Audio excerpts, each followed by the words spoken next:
ማሻላ ማሻላ ሀኒና ነባ ሁለተኛ የሴት ልጅ እናትና አባት ሆነዋል። እንኳን ደስ ያላችሁ ማለት ነው። አሰላሙ አሌይኩም ወራህመቱላሂ ወበረካቱ። ውድና የተከበራችሁ የከዶ ጅማ ቲዩብ ቤተሰቦች እንደውም ክርስቲያን ወገኖቼ ሰላም ሰላም ብያለው። እንዴት ናችሁ? ደህና ናችሁ? በጠዋቱ እንግዲህ መልካም ዜና ይዤላችሁ መጥቻለሁ።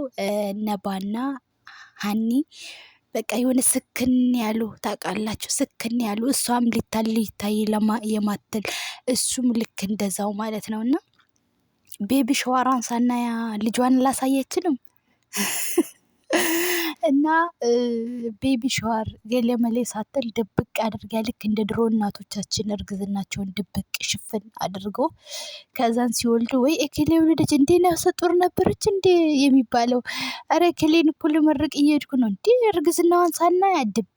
እንደዚህ ነው ሁሉም ነገር ድብቅ ተደርጎ እና ሚዲያ ላይ ይውኙኝ እንትን በሉኝ የሚለው ነገር አይሰራም። ልክ እንደዚህ መጨረሻው ያምራል ማለት ነው። ይውኝ ከሚሉት እና እንዲህ ድብቅ የምታደርጉት አያችሁ፣ እንደዚህ ነው በቃ ምንም ኮሽ እንኳን ሳትሰቡ ማለት ነው። እና እዩኝ አትበሉ። እኔ ግርም የሚለኝ ነገር ኑሮ ውድ ነው፣ ኑሮ እንደዚህ ነው ምናምን ይላሉ። የሚያከብሩት ልደት የሚያከብሩት ቤቢ ሻወር እኛን እኮ አትምጡ እያሉ ነው። ኧረ ኢትዮጵያ ኑሮ ውድ ነው ይላሉ። ለራሳቸው ይወልዳሉ ይኖራሉ ምን ይላሉ። እና አንዳንድ ሰዎች ይገርሙኛሉ። ይኸው እኛ የመዳም ክችን እያለን እነሱ ተጋቡ፣ አየን፣ ወለዱ ሁለተኛ ማለት ነው። እኛም ተስፋ አለን የመዳም ቅመም ያይዞን ማለት ነው። ተስፋ አለን። እናማ የሰው ደስታ የሚያስደስታችሁ እንግዲህ ላይክ አድርጉ። ሀኒዬ ነባዬ እንኳን ደስ ያላችሁ ማለት ነው። ደስታችሁ ደስታችን ነው። የሆነ የሰው ደስታ የሚያስደስተው ሰው በቃ ላይክ ያደርግ። ሰምታችኋል ማለት ነው። እናማ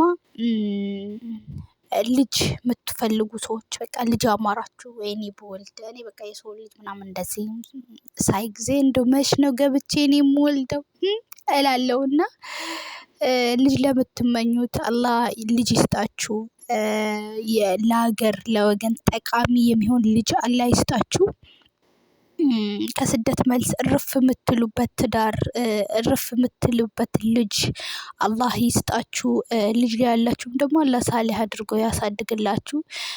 በአሁን ጊዜ ኢትዮጵያ ላይ ያለውን ነገር ልጆቻችን የት እንደምናሳድግ እንዴት አድርገን እንደምናሳድግ ራሱ መውለዶች አይደለም እና በቃ የሆነ አለ አይደለም የት ነው ልጄን ማሳድግ የምትሉበት ዘመን ላይ ስላለን ኢትዮጵያ ላይ ያሉት ህጻናት በግፍ የሚደፈሩት የሚሞቱት ለነሱም አላህ ያስብላችሁ። አላህ እንደው ፍትህን ያምጣልን ነው የምንለው። ፍትህ የሰው ፍትህ ጠፍተዋል። ከላይ ነው ፍትህ የምንፈልገው እና ብቻ ከባድ ነው።